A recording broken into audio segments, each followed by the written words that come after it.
እሺ ሰውየው ከቆንጆ ልጅ ጋር ይተዋወቃል እና መቼስ ማንም ሰው ውበትን ያደንቃል በአግባቡ መዝናናት ያለ ነገር ነው በእርግጥ አንድ ነገር ያለ ይመስለኛል እሱን ሳይረሳ ማለት ነው በኋላ በጣም ይተዋወቁና ልጅቷ ምን ጊዜም ሰውየው አይን ላይ ነው ያለችው በቃ ውበቷ ልነግራችሁ አልችልም በየትኛውም ደራሲ በየትኛውም ልትገለጽ የምትል ልጅ አይደለችም ግን ሲደውል ሁሉ ጊዜ ሄሎ ሄሎ ታዳስ አውቀሽኛል እኔ እንጃ ማን ልበል ሁሌ ማን ልበለው ነኝ ሁሌ ማን ልበል ስሚ የቤት ስልክ እኮ ነው ወይኔ አሁን ሳገባሽ አሁን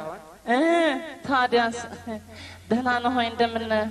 ደህና ነኝ እግዚአብሔር ይመስገን እንዴት ነው ዛሬስ እንዴት ነው ባክሽ እንዴት ነው ዛሬስ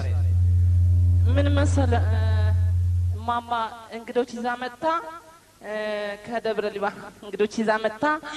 ለነሱ ቡና ፊ ምሳቅርቢ ምናምን ነገር ብላኝ ከቤት አትወጪ ምናምን ብላኝ በዚህ ምክንያት ነው እንጂ ጣልችህ እንዳይመስልህ እኔ ወንድም ባክህን እንደው 8 ጊዜ ነው እንደዚህ አይ ምክንያት እና እየባሰበት መጣ ሰውየው ሄሎ ሄሎ ተነስልኝ ታዲያስ ደህና ነሽ አወቅሽኝ ወይኔ ደህና ነህ ሆይ ደህና ነኝ ስሜ አሁን በቃ የመጨረሻ ነው ከዛሬ በኋላ ምደውል አይመስለኝም ለምን እንደሆነ ታውቂያለሽ ምክንያት ፋብሪካ ምትሰሪ ነው መሰለኝ እንዴ ተቋቁሟል እንዴ እንደዚህ አይነት ነገር እንዴ ሁሉ ጊዜ ምክንያት እባክሽ እኔን መቤት አላሳዝንሽም እንግዲህ ያው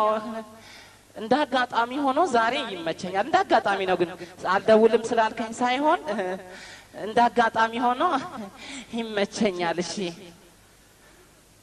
ይኸውልሽ የት እንገናኝ እሺ አምባሳደር እንገናኝ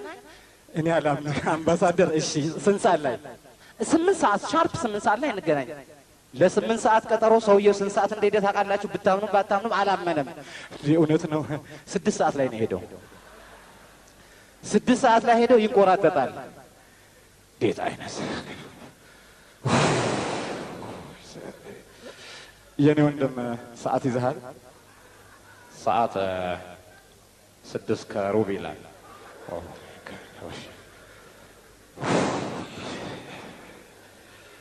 እህት የኔ እህት ሰዓትሽ ልክ ነው ማመን አቃተኝ እኔ ሰዓት ይዘሻል ሰዓት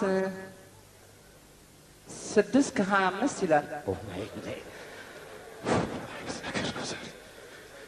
አይነት ቀን ነው ባካችሁ አይሄድም የኔ ወንድም ሰዓት ይዘሃል ሰዓት 7:20 እሺ